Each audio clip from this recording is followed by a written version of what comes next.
I was so hard-headed at first. My grandma didn't even believe in me. I kept going though. All I can say is I told you. Jury at the bank now in the vault. You should have never doubted me. I'ma work to my last breath. I'ma hustle to my last breath. Yeah, you should have never doubted me. The pain and the struggle followed me. My daddy never been that bothered me. And these cold streets made a man of me. Knew a time it'll come, they doubt me. Had to keep them OGs around me. Keep a young homie grounded. You never know where your motivation to come from. We do the most with these bras and pop shundun. They try to push you aside, you gotta fight some. I had a line on the thigh and now we back guns. I want that number one spot, I'm like icon. I got that beast in my eyes, I'm like Tyson. With my heart and my drive, I know I'm righteous. Keep some ice on me, rocky like bad boy. Once you win, you gon' want more. Set a tree and need an encore. I was down on my last when I found myself. And now, ladies and gentlemen, your host, Jerry Souza.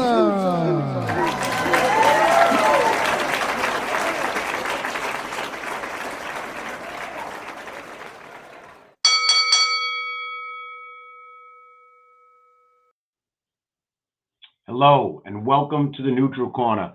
We have a great guest, and I want to introduce him. But before I do it, I'm going to play a little trivia with you. So our guest tonight, Daryl Coley, my co-host Daryl Coley, Too Sweet Daryl Coley. How are you, sir? Hey, how you doing, Jerry? How you doing? Listen, our guest tonight, I'm going to do it like a little trivia. We're going to play a little game. I want our listeners and viewers to try to guess who he is before we bring him on. So I'll introduce him this way. After turning professional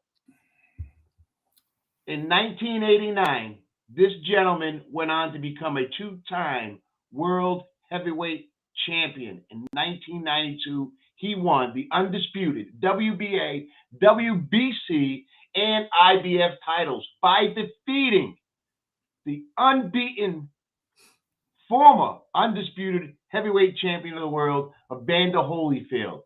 Wow. Hold on, That's Jerry. You got that guy on the show tonight? Absolutely, with some help of some good friends. Can I guess? Guess who he is. Can I guess? Yeah. Muhammad Ali. This gentleman right here. Boxing for the undisputed heavyweight championship of the world. I truly believe that it's the right time for me, and I will be ready. It's going to be a war. When it's all said and done and the smoke clears, I will be the new undefeated, undisputed heavyweight champion of the world. Welcome, Riddick Bowe. Big Daddy, welcome to the show. How are you, sir? Good to see you. Good to be here. How you guys doing? We're doing great. Thank you so much for taking the time to come on with us. I appreciate it. It's an honor to have you on the Neutral Corner with myself, Jerry, and obviously, Daryl Too Sweet Coley. Oh, of course, you know I know Too Sweet. Hey, Bo, how you doing, man? I can't say it's good to see him, but I know Too Sweet. So,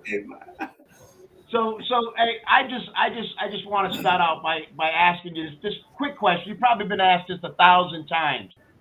How did you get the name Big Daddy? Well, I was beating everybody, like I was their daddy. They like to put their food back in the caddy, so they named me Big Daddy. And I know everybody's waiting for the big question, but I want to get into the small things, right? So how did you first get into boxing? Where did boxing come into your life, and how did you stop? Well, I was 13. The teacher put a tape in about Muhammad Ali. He said, "Come on, sucker. Come on, sucker. I did his dream." And I just loved him. I fell in love with him. And there was another bully in class. He said, "Well, I think that Ali do the fact that I like Joe Frazier better." I said, "Man, you must be talking about your mama." We fought like cats and dogs for like 45 minutes, and When it was all said and done, a child was born. Me. Absolutely, man. So what does it feel like when? Well, let's start with this, right? We'll start with this. I want to start, and I got questions written down. So if it sounds like I'm reading, it's because I am. And I wanted to get these questions down so I didn't forget. So let's go right to it because I don't know how long we got you. I know you're very busy. Bowe Holyfield won round 10. Is still to this day considered one of the best rounds in boxing history. How does that feel when they talk about Bowe and Holyfield won? Round 10 is still considered one of the best rounds in boxing history. What does that feel like to you? Well, that feels great, but I gotta tell you this: without Holyfield, it never would have happened. He was the champion. I wanted to be champion. He had something that I wanted. I really didn't want to hurt him, but in order for me to be champion, I had to tie them up. What was it like? Go ahead, Daryl. No, I'm just laughing at Bowe, man, because me and Bowe been friends for how long, Bowe? Too long, Colin. No, Back how in the long? 80s. I met you in the 80s, and by 83, and I ain't been able to get rid of you yet. No, you know what, Jerry, what happens, right? Bowe is my friend, and when he's getting ready for Evander Holyfield, right before he went to training camp, we're training at the same gym. I'm truly rooting on for this guy, man, because me and Bowe, best friends, man. We real cool, and I just found out recently, man, that Holyfield was my cousin. So I rewatched the tapes, and I was going for Holyfield. Who told you Holyfield was your cousin? You did. You told me Holyfield was my cousin. You know Holyfield's real name is Coley on his birth certificate. Right, Bowe? Holyfield Coley.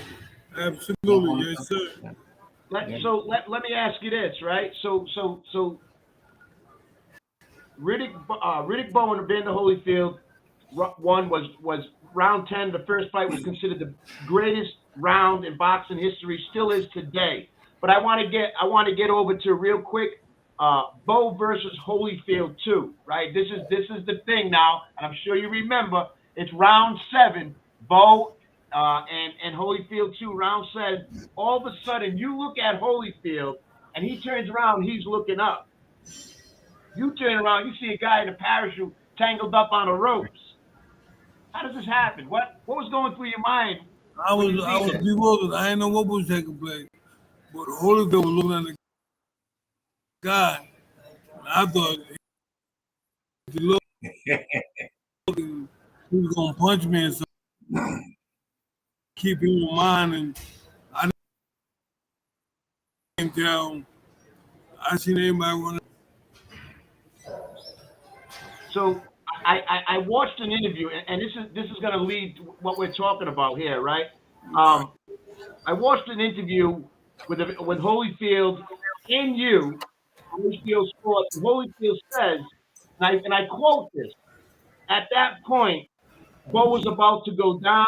I was beating the daylights out of him." You didn't agree. You didn't agree with him. No, because if you look at the fight, why would he think he was beating the daylights? I mean, I was about to go down. I think it was that way because that's how he felt about himself. I was about to put him down. What was in training camp? You're training for the Evander Holyfield fight. What was the game plan? Was the game plan to come in and get him off his game? Was it to attack him? What was the game plan? Well, for me, we just was training to make sure that I stayed in front of Holyfield, and he was going to throw a lot of punches, which he did, and we wanted to be able to outdo him, which I was trying to do. Hey, Bowe, out of the 3 fights, the first fight, you was in the best shape of your life, right?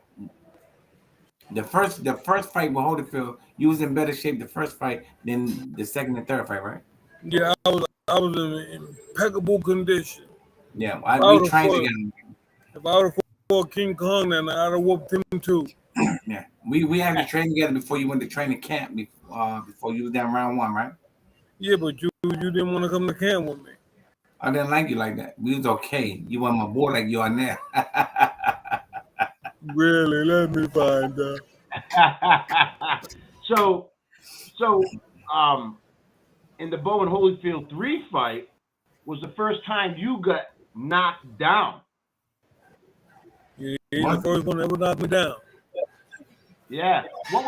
So he knocked you down. That's the first time you get knocked down.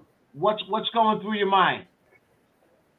Well, I knew to stay calm and to maintain my composure, but what he didn't understand that to me it was pretty much a mind game. So I was thinking, okay, well, you got to get to the rope because you're a little shaky now because he knocked you down. So I had to get to the rope. Rope could help me, and that's what I did. So Bowe, how did you and Holyfield become so tight? So like y'all great friends right now. Well, Y'all like best we had the same agenda. We wanted to be the champion, and we wanted everybody to know what we were doing and things of that nature.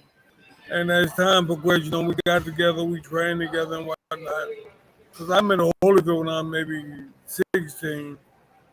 I've been on him ever since. We used to train together. Right. And in that fight that he knocked you down in, for the first time you ever been knocked down in your whole career, you got back up and knocked him out to win. Right? Yes, sir.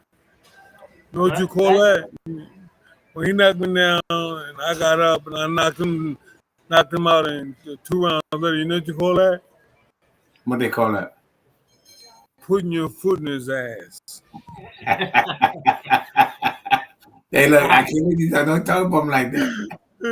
Hey, Bowe, let me ask you something, Bowe. I know he wasn't the hardest puncher to ever hit you, but was he the toughest fight you ever had? Hey, Van Holyfield, because he's so, I mean, he knows everything. Certain spots he's gonna fight you. Certain spots he's not. He's gonna know when to hold you. He know when to do everything. So when he went to school to learn this boxing thing, they taught him very well. And if you make a mistake, he's gonna take your head off. Right. He's a warrior, and that's what he wears on his shorts. You know what I mean? So I've done a little research preparing for this interview, and I heard you say a couple of times in the interview that all you wanted was to become heavyweight champion of the world, and once you did that, every fight after that was to make someone else happy. Is that true? Pretty much, yes, sir. Because I never really wanted to fight. I guess it was hard for me to be motivated and things of that nature. I had already accomplished what I wanted. I wanted to be the champ. I didn't know nothing about defending the title or whatever, but I guess that was part of the game. But I didn't realize it.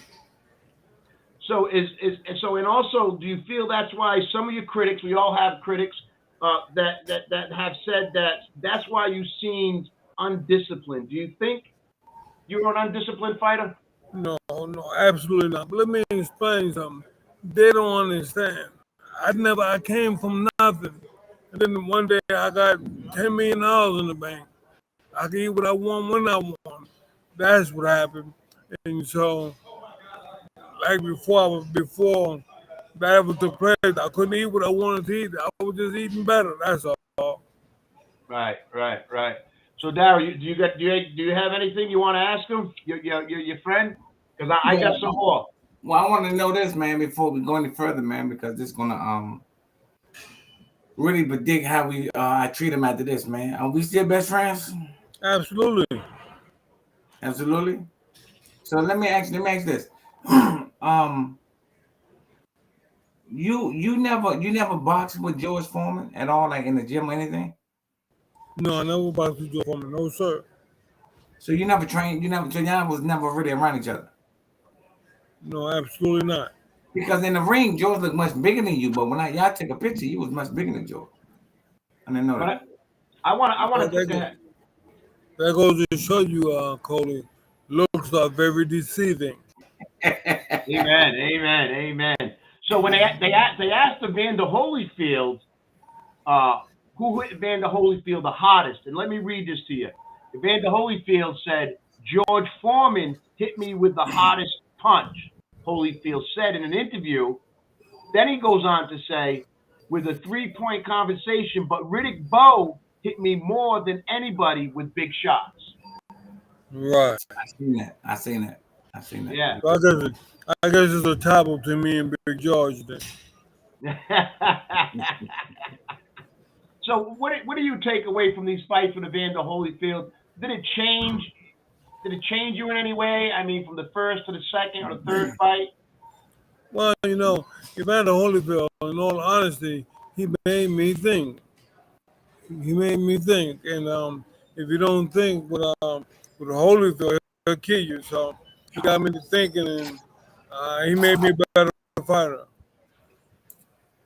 That's awesome. I got somebody commenting in, and they're saying, even after a successful career, I love hearing Riddick Bowe talk so confident and has the swagger. I love it. So you got a fan out here. You got a lot of fans that love you and appreciate you, champ. And I know they're waiting for the big question, and I'm going to ask it. I'm going to ask the big question. You ready for it, champ? Well, let me say this first. I love Evander Holyfield. He and I are good friends, and he's a lovable guy. He's a good dude. Absolutely. Absolutely. And that's awesome that after that trilogy, you guys have come so close, very professional, and you guys are friends. I've seen you guys together. You've done interviews together. I think that speaks a lot about the boxers of that generation and how much respect they had for each other. Yeah, he's such a great guy. But what I like about him most is that he loves art, and he's helped me out in that department as well. Wow, that's awesome. So I know Daryl, you're close with Evander Holyfield too, but let me ask you this: are there any fighters you wish you could have met in the ring to fight that you didn't?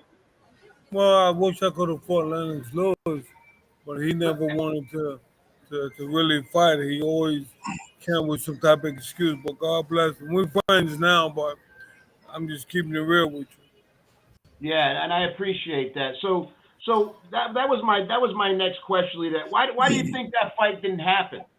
Because he knew I would knock him out. Look what Rockman did to him. I hit harder than Rockman, so it was just a matter of time before I did the same thing to him. I see Daryl shaking his head. Daryl, let me ask you this.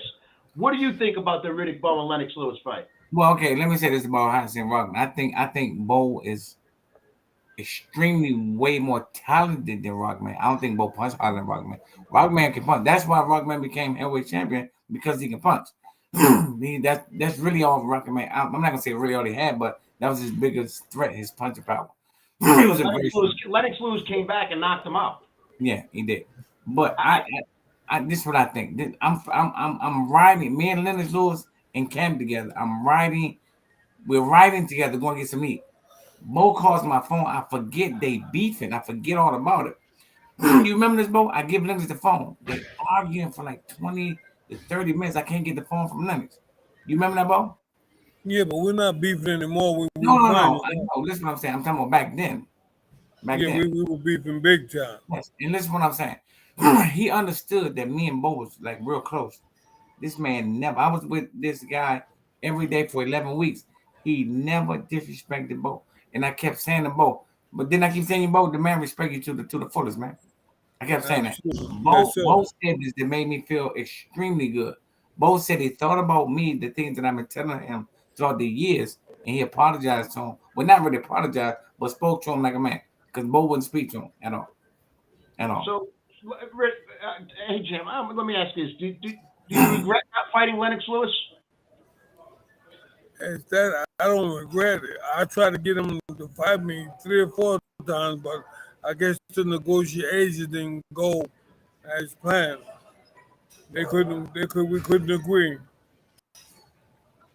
You couldn't agree. And let me ask you this. Who hit you the hardest? Who had the hardest punch that you ever fought? I would say Herbie High. Herbie High. He hit me with a shot, everyone black. If he never hit me again, he'd have won the fight. Hit me again, the lights came back on. I said, wow. and I had to change I changed what I was doing when I was fighting him. I was trying to box him, but he was too fast for that. So I had to go at him, and if I didn't do that, I think he would have knocked me out. So you think he was the hot? You think he was the hottest? He was the hottest puncher that you had. Without That you had question, he hit me harder than Holyfield hit me. Wow. And I'm a Holyfield fan, but I'm a Riddick Bowe fan also. I think in my personal opinion, and Daryl, you may disagree, but I think you could have beat Lennox Lewis. I think you matured. I know I could have beat him. But Yeah. do you know I have a policy? You know my policy? Well, what's that? If you keep my name out your mouth, I'm going to keep my foot out your ass. I got that same policy. I got the same policy. Hey, Jerry, listen, man. This is the thing. I'm in camp with Lennox. I'm watching Lennox every day. I clearly know for a fact that Lennox Lewis and Riddick Bowe are on two different levels. I'm guaranteeing that. And all I wanted Riddick Bowe to do was to prove to the world he was the better fighter between the two. And I think because this is what I think. I don't know for a fact, but because Bowe is my friend, I knew Lennox Lewis. I thought Bowe could have made the fight. Bowe could have made. If Bowe wanted that fight, Bowe could have made that fight. Bowe told me, which I don't believe this. Bowe told me that Lennox was asking for more money than him when Bowe was the champion. How can the challenger ask for more money than the champion? I don't believe that. That lets you know he didn't want to fight. Yes, that lets you know he didn't want to fight. What? You had two fights with Andrew Galata, and I know you remember you had two fights with Andrew Galata that both ended in a disqualifying. Do you think he was looking for a way out of that fight with you? Without question, because at one point he was in both fights. So if you just did the right thing, you would have won, or whatever the case may be. So because you started to hit me low, he got disqualified. Yeah. So and I know you were, and I'm going to go back a little bit with that fight with Evander Holyfield, where the guy came down in a parachute. There was a lot going on. Do you think that might have favored Evander Holyfield, and you might have cooled off a little? Because I know there was like a 20-minute span in between. Hold on, Jay. Hold on, Bo. I'm on the phone with Holyfield and Bowe one time, and both of them blamed it on, like, Bowe said that Holyfield sent to my guy because he was tired. Like Bowe was getting on. I don't know. I got to find out which one was getting the best of each other, because they both said that they sent the guy down to save him. You remember that, Bowe? Absolutely. But in all honesty, Holyfield was happy to see the guy come into the ring because he was starting to fade. He was starting to what? Fade? Starting to fade. I mean, I guess at that point, I can see him getting tired. He can see if I was getting tired and things of that nature. He will hold a little bit more and whatnot. Yeah, I don't know if you can see the video, but I'm watching. You can see a little bit of the fight. Can you see that video, champ? Absolutely. Yeah. So, but once you come in, what was the first fight? How much you came in? How much did you weigh the first fight? 235. 230. The first fight? Yes, sir. Okay. Yeah, and Evander Holyfield was 205, and you both came in undefeated. Was that the first or the second? The first. The first. Yeah. The second, how could we be undefeated if I whooped them already? Yeah. No. Yeah. So you had. I love it. You had a 73.33% knockout rate. You know that? Right. That's unbelievable. Mm-hmm. Yeah, I don't think Daryl had that. No. That's unbelievable, especially for a guy that can't punch like Riddick Bowe. I can't punch. If I couldn't punch, I wouldn't have 33 knockout. Hey, Bo, if you hit me clean, what happened? I sleep. You've been sleeping like a baby. You don't put down, Bo. So what's been going on with the champ now that you retired from boxing and you're a 2-time heavyweight champion of the world. What's going on now? What's the champ doing nowadays? He come hang out with me. He come hang out with me a lot. He come hang out with me a lot. Go ahead, Bo. Tell him he come hang out with me a lot. I just pretty much I'm taking it easy and happy to see the next day. Absolutely. Are you working with any fighters? Are you Yeah, my fighter right there. I'm gonna make him the champ. He ready to shock the world? He gonna shock the world. Absolutely. He a little taller than me, but I think he a little faster than I am. But he's gonna be the champ. What weight he fight? Heavyweight. Wow. What's his record, Bo? Be uncivilized. What's his record, Bo? He hasn't fought professionally. Okay. Hasn't fought professionally yet. So he's gonna make his professional debut? Absolutely, in about 5 months. He's gonna be blessed to have someone of your caliber and your experience in the sport of boxing, working with him in the corner. I think that's great, man. I really think that's great. I told him, as long as you listen to me, he's in good hands. Absolutely. If anybody had that opportunity, to have that much experience as an amateur, is almost to the advantage, man. And I don't know how much of an advantage he know it is. If he did know, he would take advantage of it. I'm sure. Yeah, that's amazing.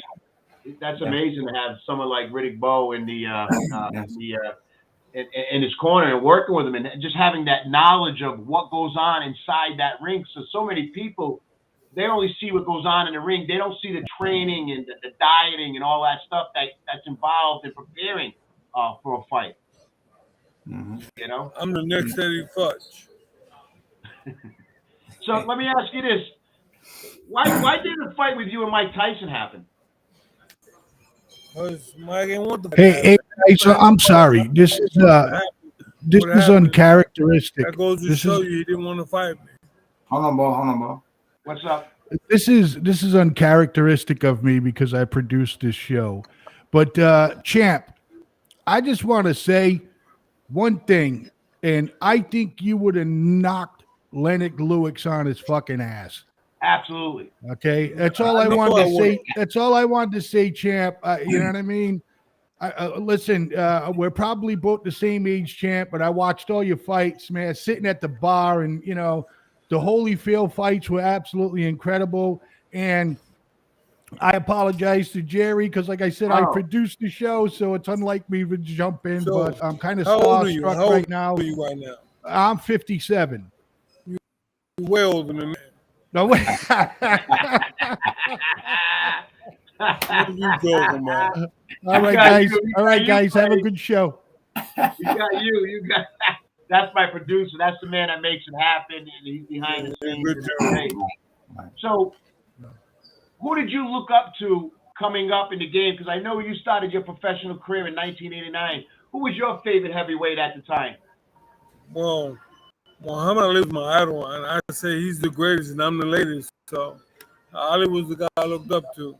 He was the guy you looked up to, man. That's great. That's great. Daryl, what do you think of that? Well, I think that's a great. I mean, that's a great guy. You can't get no better role model than Muhammad Ali. And because being honest, I can tell that Bo mocks Muhammad Ali because he talks like him. He's just as funny as Muhammad Ali. He's just, the way they play. They play just like Muhammad Ali. One important thing. I'm almost as pretty as he is too. Bo, when you see this interview, pay attention. It looks like your eyes are closed. But they're not. They're not. Don't let the smooth taste fool you. Now, Bo, my man, Bo, and I want to say this, Bo. You fought like a middleweight, man. You the only heavyweight I've ever seen fight just like a middleweight, man. What about Larry Holmes? Larry Holmes, what did he fight like? Larry Holmes had a scary jab. Yeah, it wasn't a jab that controlled you. It was more like he was scared. Yeah, he was just trying to. I don't know, man. I don't put Larry Holmes on your level. No disrespect to Larry Holmes. No disrespect. I thought he was a great guy. He's a great fighter. I just think that you was a little more solid than Larry Holmes to me. That's all I'm saying. Okay. I hope I ain't offend nobody. Me and Big George, me and Big George, who do you put your money on? Really, Bowe, man, we've been best friends for forever. Of course, you. And if I lose, I'm going. Listen, if I lose, I'm going to your pocket, get my money back. You know, Coley, I just realized something about you, man. What? You're not as dumb as you look, man. You all right. Hey, Bowe, who you got your money on, me or Jerry? Jerry. This Jerry over me? Look at this. Oh, over you, Jerry. Tell him, champ. Jerry, hey, lights out, Jerry. Who you got your money on, Bowe, me or you? Me. Absolutely. Over me, Bowe? I'm banking the house, baby. So Bowe, let me ask you: do you watch much boxing nowadays? And who is one of your favorite fighters now, if you do?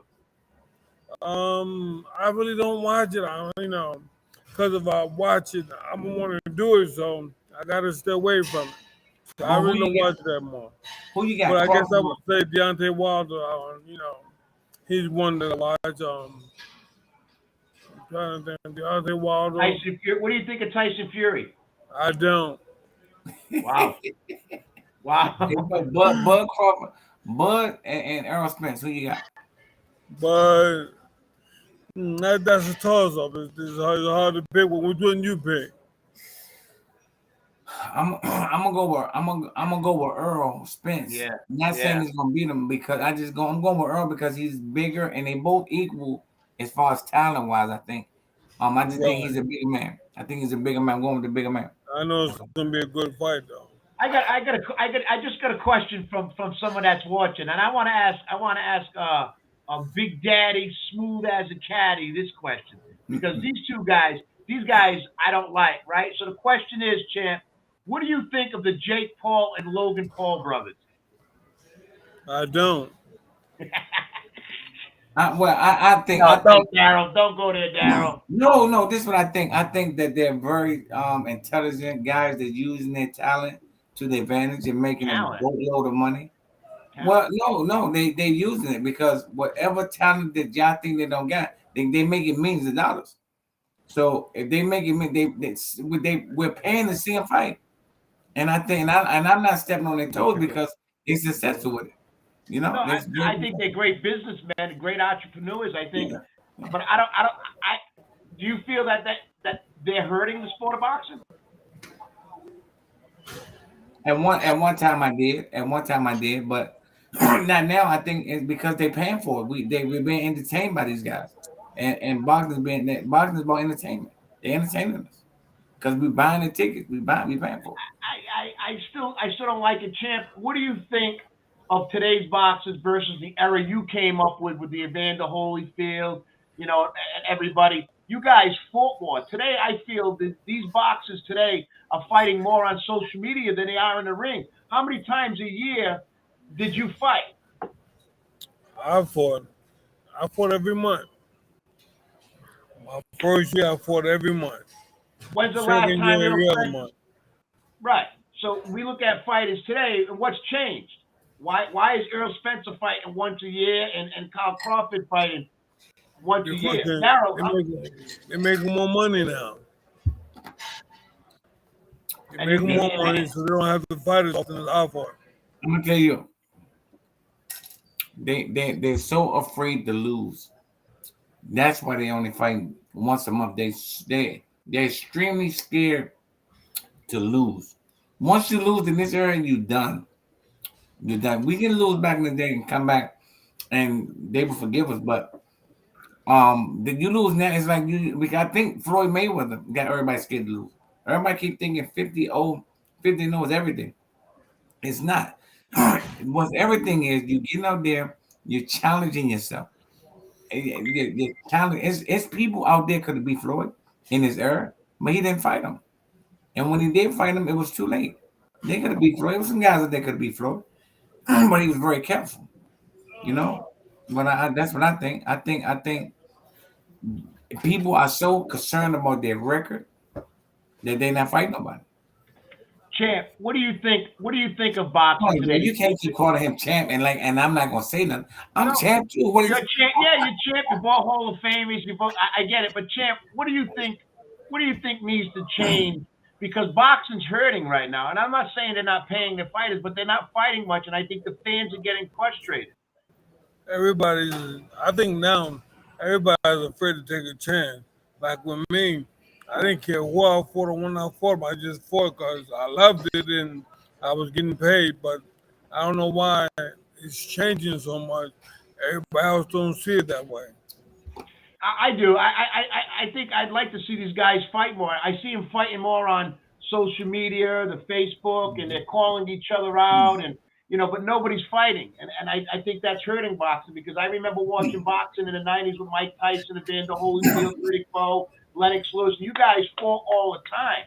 You fought like Daryl Too Sweet Coley, Oscar De La Hoya. All these guys, you fought so much, and I think now we're seeing these guys fight once a year, sometimes more. Right. And I think that's hurting the sport of boxing. Another thing is, we need to bring it back to local TV. Do you feel that these pay-per-views sometimes are too expensive for people to watch? Yeah, it's about money, and that's what I'm saying. Boxing is about money. We got the opportunity to see Sugar Ray Leonard and Roberto Duran, Sugar Ray Leonard and Marvin Hagler, Muhammad Ali and Joe Frazier. We can't see Earl Spence and the other guy, whatever his name. I don't even know their names. I'm talking about, come on, man, it's ridiculous. It's ridiculous. Yeah. So, Bo, what was the biggest thing? And this is coming from another fan. I want to ask the question. What was the biggest thing you wanted your legacy to bring to the sport of boxing? I guess, pretty much I wanted to be just like Muhammad Ali. He's the greatest and I'm the latest. Other than that, that's pretty much it for me. Bo, you don't want to be like me at all? Say it again, Coley. You don't want to be like me at all? I'm Muhammad Coley. Why would I want to be like Coley and I could be like the greatest? Oh, well, I thought I was greatest. Yeah, that's defeating the purpose. So, I got to ask this question. I know a young gentleman in my area, a young amateur fighter, getting ready to go to Texas to fight in the championship. His name's Mikey Goodrow. As a young amateur coming up, what are some of the advice you would give to some young people that are getting into the sport of boxing as an amateur? Okay, do the things you're supposed to do. You're supposed to go and say 3 miles, run in 3 miles. If you can do more, do 4. But don't try to do any shortcuts. If they do them shortcuts, they're going to catch up with you and they're going to hurt you. For instance, if you're supposed to run 3-4 miles, the thing is, when you get into the fight, after 4 or 5 rounds, it's going to show because you'll be dead tired. If you're tired, that means you didn't run. Absolutely. So discipline. I don't know, Jerry. My advice to the kids is this, man. Listen to your trainers. I'm talking about listen to your trainers to a point. Be obsessed with what your trainer wants you to do and do it because the trainer knows best. Listen to you. What were you going to say, Champ? I think I just said the same thing. Duh. Because of what you said, but I say it better, so it doesn't matter. Okay, well, listen to your trainer. He's been there. He knows better. Listen to your trainers. That's right. So that's the advice is listen to your trainer, and that's hopefully what your fighter's doing now is going to listen to you and get some great advice. He's going to listen to me, or I'm going to get in Sean. He's sitting right here, man. See, look. Get him on. Here he is. Mike, I just want to, hey, Wally, can you hear me? Yeah, I hear you. I just want to thank you so much for taking the time out to help Bo get on. And listen, you can see Too Sweet Daryl Coley. You see Daryl? What's up, Mike? What's up, Mike? He said the best thing you can do is listen to the champ. Go ahead, Daryl. Tell him what he should do. Listen to your trainers. Don't ignore your trainer. Listen to your trainer. Get obsessed with listening to your trainer. That's what good fighters does. Good fighters don't talk. They listen. They don't. Great people always want to know everything. Just keep your mouth shut and visualize what your trainer's telling you and do it to a T. You'll be the greatest fighter in the world, man. Yes, sir. Thank you, Mike. You've been a big part of this and helping Bowe get on. So thank you so much, man. I appreciate it. And we're gonna have you on too. After your pro debut, you're gonna be on, right? Yes, sir. We'll do it. All right. I like that, Daryl. He's gonna come on with us. Of course. So, champ. Whoa, you scared me. Whoa. You're scaring Daryl, Bowe. Yeah, you scared me, bro. Well, you can't. Well, you man, you is can't big as I am. How can I scare you? You can't come on that fast, Bowe. You gotta keep it on, man. You can't pop up like that, man. Really? Let me find out, okay? No, Hey, my boy, I'm gonna call you. I'm gonna call you. Find out when you coming back. Absolutely. All right. So, Bowe, before we let you go, and I know you're working with a young fighter there. If there is anything you can change in your career or do over again, what would it be, if anything? In my career, I don't think I would change anything, to truth be told. I don't think I would have retired when I retired, but that would probably be the only thing I would change. I would retire too young. Yeah. Did you retire earlier or later? Later. Okay. Why did you retire? You retired at 28? I retired at 28. Right. Wow, I didn't know that, Bowe. So that leads me to a question. Why did you retire at 28 years old? What made you want to get out of the sport? Well, I guess I wanted to spend more time with my family and things of that nature. I was always gone. I was missing birthdays and things of that nature. And so I just wanted to be a family man. I gave boxing up. Wow. And now you're giving back. You're giving back with this young gentleman you're training, Mike, and from hearing you, he's going to be one that we're going to be talking about sooner or later. He's going to be the new Big Daddy. Whoa! Is that what we're going to call him? The new Big Daddy. He's going to be the new Big Daddy, shocking the world. Totally, you understand? He's knocking out all bombs. Who you say? Me? You tell me. I gotta understand. No, I said my fighter's knocking out all bombs. Any bomb you want him to knock out, sign him up. So you saying he gonna knock Jerry out? That what you saying? I'm not a bum. So you're gonna let him talk to me like that? No, Jerry not a bum. It's just Jerry. It's just Jerry. Jerry, you all right, Jerry. Hey, Bowe, let me ask you one question. How many amateur fights he had? He had no amateur fights at all. Wow. But he's ahead of the game though, because I'm teaching him how to move his head, roll with the punches, counter shots, and I think he's 6'9", and his height is gonna make him impeccable, man. 6'9". If he uses his jab with his height, can't nobody touch him. How much you weigh right now? You about? He weighed about 190 pounds. He 190? Not this bad. He's 230. He's 230. 6'9". I'm about to say, you can see his hobby. Good gracious. I am going to be looking out. I'm going to be looking out for him, and I want to follow his career, and I'll be in touch with him. And I want to thank you so much, Chair, for coming on. Is there anything you want to say before we let you go and get back to training with the young fighter? I think with me dealing with Michael's going to keep me busy and make me happy. He's going to be the next champ because he's a hard worker. So just look out for him. Definitely going to be looking out for him. We're going to follow his career, if he's got Facebook, if he's got anything like that, let us know so we can follow him and help him out. I can't wait to have him on the show. Well, he's sitting right here. You can ask him.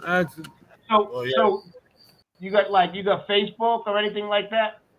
Yeah, I have a Facebook and I have a Instagram, but I'm about to create a new social media. I'm gonna create a YouTube account so you can watch all our training together. And right now, I've just been focused on work and working with Riddick Bowe, just staying with the things of focus. Let me ask you this: while I got you here and your training sitting on the side of your two-time heavyweight champion of the world, Riddick Bowe, how's it been working with him? He's an amazing man. He's changed my life.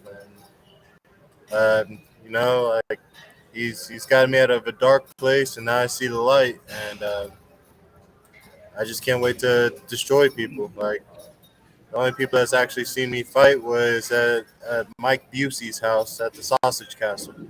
And I put a show on. You fought before? It was like it wasn't for money. It was more for a show thing, but Mike Busey knows who I am, and he does big on podcasts and stuff like that.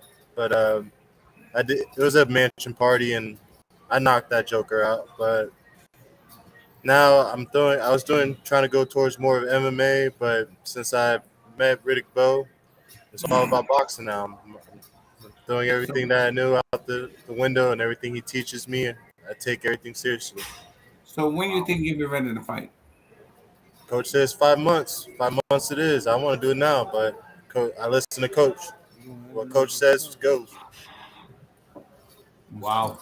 I'll be in touch with you, Mike. I'm gonna grab your Facebook and I'll be in touch with you. Thanks again for helping out and being part of the show tonight. I really, really appreciate it, man. And good luck with your future in boxing. With having Riddick Bowe as your trainer, only good things can come of that. And stay disciplined and keep fighting, man. Everything behind that jab, you're gonna be all right with that big jab you got. Yeah, I got the best team. People can't see me. Once I get to, I want to be like Riddick Bowe. I want to take care of my family. I don't have kids like him, but I have a good family behind me, and Bowe's like my family. I don't want to let him down. You have no kid now. You know why? Token. Let me see the champ. Let's bring the champ back in. Champ, thank you so much. Thank you so much for coming on and taking the time out of your busy schedule working with Mike. And again, thank you so much. I hope I became a good friend of yours as you are with Daryl Cole. Absolutely. You feeling Daryl? All right. Thank you so much again for coming on, champ. But you know my policy, right? Keep my name out your mouth. Wait a minute. I'm going to keep my foot out your ass. Okay, y'all guys be good. God bless. Thanks. All right, man. God bless. Thank you so much. I'm going to call you in a little while. Okay, all right. Thanks for the warning. Daryl, man, that was that. I want to thank you. You are not just a co-host of the show. This is our show together, the Neutral Corner, and you reached out to Riddick Bowe and got Riddick Bowe on the show. I'm beyond happy that you did that you took the time to do that. And I from the heart, I want to thank you so much, man. No problem, Jerry. It's really, man, it's because it's the fans, man. Evander Holyfield is next. I spoke to Evander today, man, so he's ready whenever we're ready, man. So whenever day you want to bring Bowe on, Holyfield on, maybe next week, the week after, we can bring Holyfield on, man. So it's gonna be great. It's great. It's great to have these guys, man, to sit here and take the time out to have a conversation with us, man. It's cool. It's history. I mean, they know the sport of boxing like yourself better than anybody. You've done that. You've been there, done most before the sun rose in that ring, man. And to have them on to tell their story is great. It's an honor to have them on FFN Radio Networks, the Neutral Corner. And you and I did an interview with you, and we became close friends. And now we talk to each other on a regular basis. You call me at 2 a.m. just to wake me up because I got to get up. You don't know what day of the week it is, and you just Man. When people don't know the date and the day of the week, because they don't have jobs. But you weren't that, man. You weren't that. Say it again. Yeah, I earned that. Yes. You know, it's not a bad thing that I don't have a job.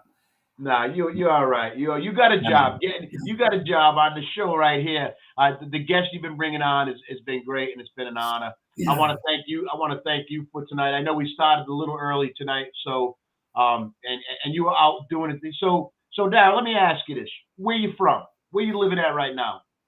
I'm in Germantown, Maryland. So if you wanted to get a haircut, you wanted to get cleaned up here, where you going? I go to my man Q's barbershop, man, off Martin Luther King Jr. Highway over by C Pleasant, man. He's one of my great friends, man. His name is Q. And he on Q's barbershop, man. I'm down there, man. I don't know how to play chess. Lady Champ learned how to play chess. So they play chess all the time, man. And it's great vibes, great company. These are my friends. Like, these are friends of mine that I enjoy myself with every day. So if you're in your area where you just said, and if you're gonna go anywhere for a haircut, shave, and just to be around good people, it's Q's place, right? Is that? It's Q's place. Yes, it's Q's place. Absolutely. Sure. What do you got going on? You got anything coming up? Any events coming up? I don't know, man. I gotta look, man. Lady Champ got me straight, man. I gotta ask her. She gotta tell me, like, Darryl, tomorrow. I don't have no idea what's going on right now. She has everything locked in on a piece of paper, man. And I know I got something to do tomorrow. I don't know what it is until I get off this interview, because she's not going to tell me until I finish this interview. But my main priority was to do this interview, And so I'm not. So after this interview is gone, Jerry, I'm not thinking about you no more until I finish. So let's talk about and I know you said about having Evander Holyfield on, and maybe we could talk with him more about that. But next Wednesday, and I can't wait to have him on. But next Wednesday, I'm not sure if you're familiar with Bronco McCop. Me and Bronco were fighting the same weight, so yeah. I don't know if the guy know me or not. Well, we're gonna have him on next Wednesday. Yeah, I was ranked higher than him, so he should have knew who I was. But I don't know if he paid attention. I was keeping an eye on him. He was a pretty good fighter. He was good. And I knew we was gonna fight. I was looking forward to it, but we didn't. Yeah. So I think that's gonna be a great interview for you to be able to finally sit and talk with Bronco. He's a great guy. I've interviewed him before, and very, very nice guy. And his story is one of that's great. And I talked about him, how he started boxing, and we'll get more into the show. And his dad didn't just want him hanging around. His dad wanted him in the gym and doing something. So his story is really great, really unique, and it's a great story to listen to. And we'll have him on, and then after we have Bronco, maybe we can work on towards Evander Holyfield. Yeah, I mean, definitely, because I spoke to him about it. He didn't say no. Awesome. He didn't say no. Darryl, thank you so much tonight. Thank you for getting Riddick Bowe for us, and thank you so much for being part of the show with me. It's an honor to have you part of the show with me. I want to thank the listeners. I want to thank everybody that's watching and commented. What I have a closing saying. I don't know if Darryl does. I don't care about his Cowboys hat. I don't care. My closing, again, thank you so much. So it doesn't have, our show is not successful if it aren't for the people watching and viewing and the fans, as you will. So share this video. If you know someone that loves boxing, that's into boxing, share the video with everybody. It helps promote the show. Remember, FFN Radio Networks on YouTube, Twitter, Twitch, Instagram, all those great things. I'm gonna say goodbye, and then we'll let Darryl say goodbye, and everything behind the jab. Thank you so much, everybody, for watching. Everything behind the jab, and we're gonna be okay. Go ahead, Darryl. Jerry, we just had Riddick Bowe on the show, man. Do you listen, man? This is former 2-time heavyweight champion of the earth was on the show. Of the earth, I like. We had Peter McNeely. We had Riddick Bowe. Here comes Evander Holyfield next, and then I'm going to chase down Lennox Lewis. We okay. We're going to get all the big guys to come on the show. That's gonna be great, man. It's gonna be great, and it's not an easy task. What Daryl's talking about, that takes a lot of work. Reaching out to these great fighters, and they're the greats. They're the greats. You know, if you're a boxing fan today, more than likely, the fighter you like today looked up to Riddick Bowe, Evander Holyfield, and these guys, and we're having them on the show. That's great. Yes, great. Yes, it is, man. And I appreciate it, Gerald. I'm going to give you the last word tonight before I let you go. Go ahead, Daryl. Man, all I see, Jerry, this ain't fair, man, because you didn't sit there and practice your. I didn't know. But Jerry, listen, okay, Jerry, listen. This is what I'm saying to everybody. This is my saying to close the show. Okay. Every show you got to use this. Watch your mouth, say your teeth.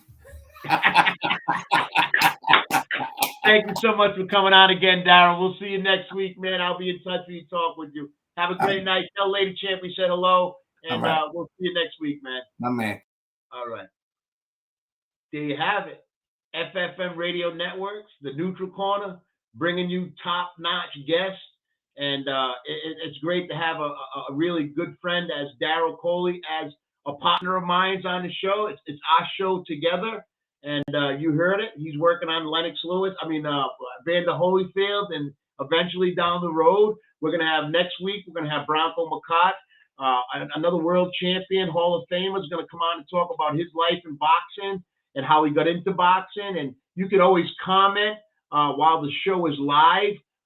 Justin Vieira's commented a few times. He's part of the show. And listen, you can comment on any social platform you're on. I do want to give a big shout out, and it's important that we realize how FFN Radio Network works. There's numerous shows that they have on their show. Mine is just one show on FFN Radio Network. There's a show, The Rabbit Hole, that comes on Thursday nights. Check them out. It's a show. It's not a sports show. They talk politics and other things, and there you go. That's the name. Rabbit Hole. It's a show you're going to want to check out. It's really good, informative, and you can comment on them shows and you can be part of it. It's important that we have the listeners and the viewers comment and be part of the show. That's how it works. We're not so much worried about the likes. Yes, those are nice, but we want to bring you good shows, and we want you to be part of the show. You're going to ask a question and it's going to be asked, and you're going to get an answer. I see a lot of shows today that they're having these shows and there's no call-in number, or you can't comment. We here at FFM Radio, the Neutral Corner, the Rabbit Hole, we want you to be part of the show. We want you to comment, so we encourage that. So be sure to share the page. Be sure to share the show. I do want to bring you. I want this to be breaking news right here on the Neutral Corner. A new show coming Friday night, starting this Friday night, is the very first show, and I'm excited. I'm looking forward to the show. Side Draft Fridays, baby, a racing show. This gentleman, Justin Vieira Sr., is going to be talking about racing, all sorts of racing, drag racing, NASCAR racing, Seacon, Connecticut, New Hampshire. He's going to have guests on that have raced, that are actually racing, and you're going to get all your racing knowledge, all your racing updates on this show. This is a show I'm looking forward to. I became a race fan because of this guy. I wanted to go see. I work with two gentlemen that are extremely, really good race car drivers, and I wanted to go check out a race, and I says, who am I going to go with the race to? I need to go with someone that's going to make me understand it and enjoy it. And I called my son-in-law, Justin, and he says, let's go. And that was it, man. I just asked him once. He said, let's go. And, sitting with him and listening to him explain to me about positionings and these runs they have, it's so informative. So don't miss his show this Friday, very first show on the FFN Radio Network. Side Draft this Friday. Check it out. Race car show. You're not going to want to miss it. Good night. Thanks for joining us in. Thank you to Big Daddy Riddick Bowe, two-time Earth champion. Have a great night. Thank you so much. Come on and let the good time roll. We gon' stay here till we soothe our souls. If it take all night long, one more time. Come on and let the good time roll. We gon' stay here till we soothe our souls. If it take all night long, gotta tell you, evening sun is sinking low. The clock on the wall says it's time to go. I got my plans, I don't know about you. I'll tell you exactly what I'm gonna do. Get in the groove and let the good time roll. I'm gonna stay here till I soothe my soul. If it take all night long, yeah. Everybody let the good time roll. We gon' stay here till we soothe our souls. If it take all